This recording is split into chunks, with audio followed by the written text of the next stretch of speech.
ആ ഇതാരുടെ പടാ വരയ്ക്കുന്നേ? എന്നെ പഠിപ്പിച്ച ടീച്ചറിന്റെ പടായി. ആ മുഖം എൻ്റെ മനസ്സിലുണ്ട്, അല്ലെങ്കിൽ പിന്നെ എനിക്കിതിങ്ങനെ വരയ്ക്കാൻ പറ്റിയൊന്നുമില്ലായിരുന്നു.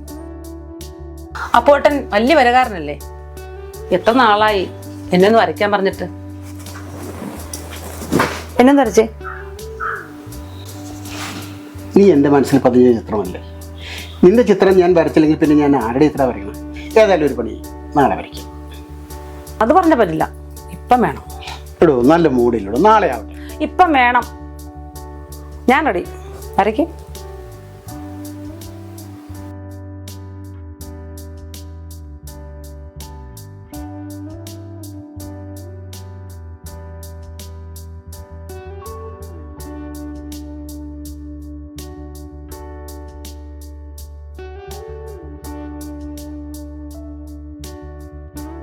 ഇത് എന്റെ പടമൊന്നും അല്ല, ഇത് നിങ്ങളോട് പഠിച്ച മഞ്ജുവിന്റെ പടവാ. എന്റെ പൊന്നോ, ഞാൻ അത്ര പ്രൊഫഷണൽ ആർട്ടിസ്റ്റ് ഒന്നുമല്ല. ചിലത് വരയ്ക്കുമ്പോൾ ശരിയാകും, ചിലത് ശരിയായില്ല, അത്രേ ഉള്ളൂ.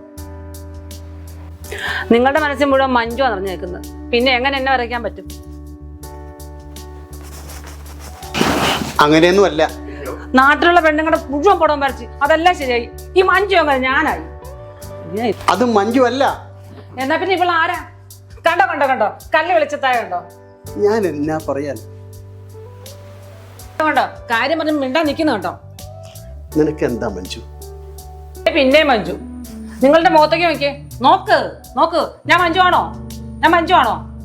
കിടന്നാലും മഞ്ജു, ഇരുന്നാലും മഞ്ജു, ഊണിലും ഉറക്കത്തിലൊക്കെ മഞ്ജു, വിസാർവത്ര മഞ്ജു. നിന്റെ പ്രശ്നം എന്താ? ഞാൻ എങ്ങനെയിട്ടില്ല ആരാ? നിങ്ങളുടെ രൂപമാരം ഞാൻ ഒരാഴ്ചയായിട്ട് ശ്രദ്ധിക്കുക.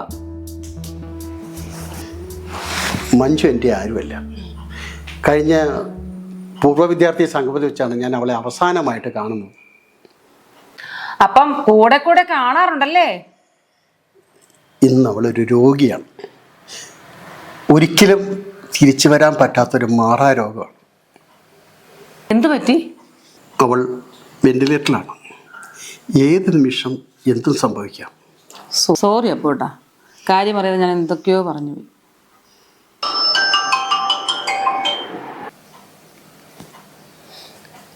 ഹലോ. അപ്പോ നമ്മുടെ മഞ്ജു മരിച്ചടാ.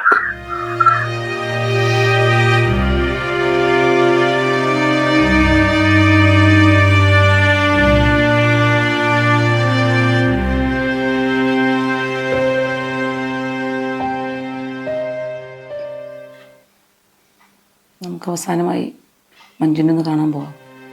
മഞ്ജുവിൻ്റെ ചിരിക്കുന്ന മുഖം എൻ്റെ മനസ്സിലുണ്ട്. എനിക്കത് മതി. വിഷമിക്കാതെ പോട്ടാ.